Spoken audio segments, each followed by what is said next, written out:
The truck arrived just before sunrise. No warning, no apology. Within minutes, thousands of pounds of rotten grapes covered the edge of 16-year-old Elijah Carter's small family farm. The workers laughed. Maybe the goats will eat them. Then they drove away. The giant vineyard believed they had dumped worthless trash onto the poorest farm in the county. What they didn't know, those rotten grapes were about to create a business that would make their expensive wine look ordinary.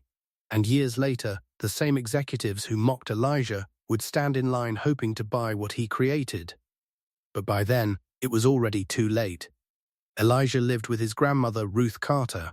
Their farm wasn't large, it wasn't famous, it wasn't profitable. It was simply enough land to survive.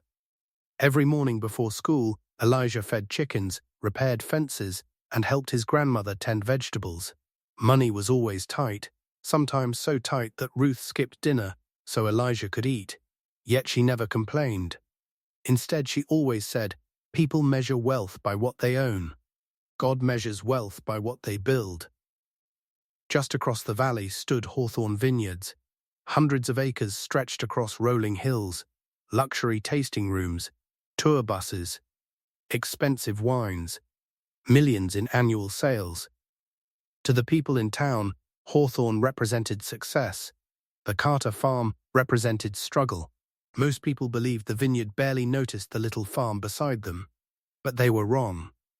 Every harvest season, Hawthorne sorted its grapes. Perfect fruit became premium wine. The damaged grapes were considered waste.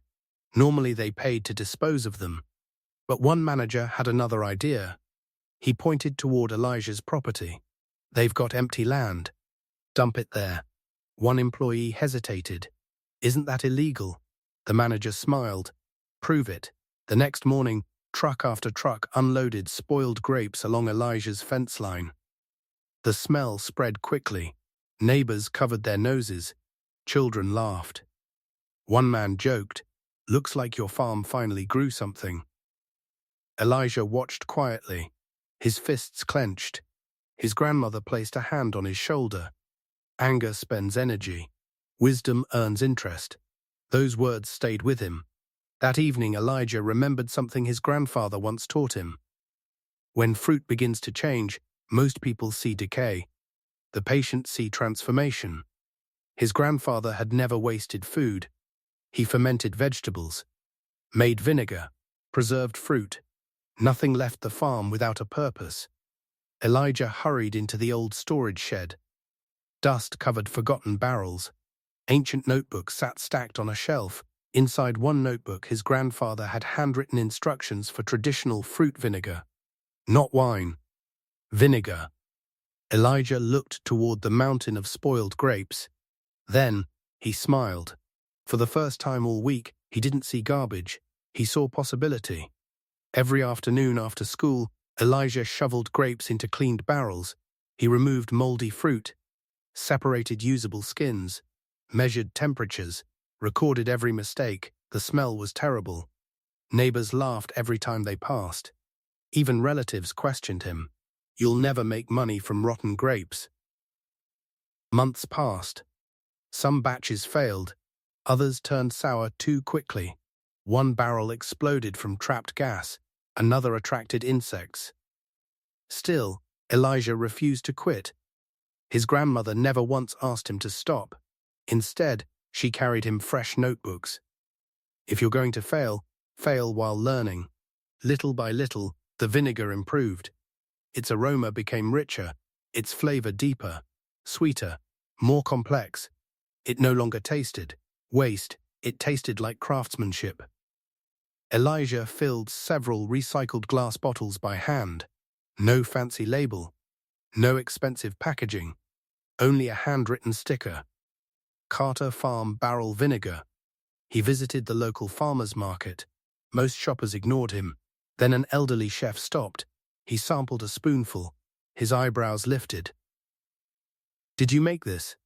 Elijah nodded. The chef bought every bottle. The following week he returned asking for 20 more. Word spread through restaurants. Local chefs loved its rich flavor. Unlike mass-produced vinegar, Every bottle carried slight differences from the barrel it came from. Customers appreciated that authenticity. Demand slowly grew. Elijah knew great products needed great stories. He designed simple labels featuring an old oak tree from the family farm. Underneath, he printed one sentence: "Born from what others threw away." People remembered it instantly. Food bloggers discovered the product. Home cooks shared recipes online. Small grocery stores requested shipments. Soon, orders arrived from neighboring states. Elijah hired local teenagers after school, then local farmers, then delivery drivers. The tiny farm transformed into a growing business. Ironically, the spoiled grapes everyone mocked had created jobs across the community. One autumn morning, black SUVs rolled into the Carter farm. Executives from Hawthorne Vineyard stepped out. Their wine sales had slowed. Meanwhile, luxury restaurants were featuring Carter Barrel Reserve Balsamic. Customers lined up for limited releases. The vineyard wanted a partnership. Their spokesman smiled. "We believe our companies could accomplish great things together." Elijah looked across the fields. The same land they once treated like a dump. The same fence where workers laughed. He answered calmly, "I appreciate your interest." The executives smiled. Then Elijah continued, "But partnerships begin with respect. Not garbage. Silence. No one argued. They remembered exactly what had happened. Weeks later, Elijah made an unexpected announcement. Instead of expanding only for profit, he created a training program. Young farmers could learn fermentation, food preservation, branding, and small business management. Many came from families who had nearly lost everything. Some arrived with nothing more than determination. Elijah taught them one lesson before every class: never let someone else decide what's valuable. That lesson became the heart of the company. Not vinegar, not balsamic, hope. Years passed. The Carter brand appeared on the shelves of specialty food stores across the country. Visitors toured the once-forgotten farm. Students studied Elijah's business in entrepreneurship programs. Tourists often asked the same question: "Where did your idea come from?" Elijah would smile, then point toward the old fence. Someone once dumped what they believed was worthless. He'd pause. The greatest opportunities often arrive looking like problems, because sometimes success isn't about finding treasure. Sometimes it's about recognizing treasure after everyone else has thrown it away. If you enjoyed this story, subscribe for more inspiring farm stories where determination, wisdom, and hard work turn impossible situations into unforgettable victories.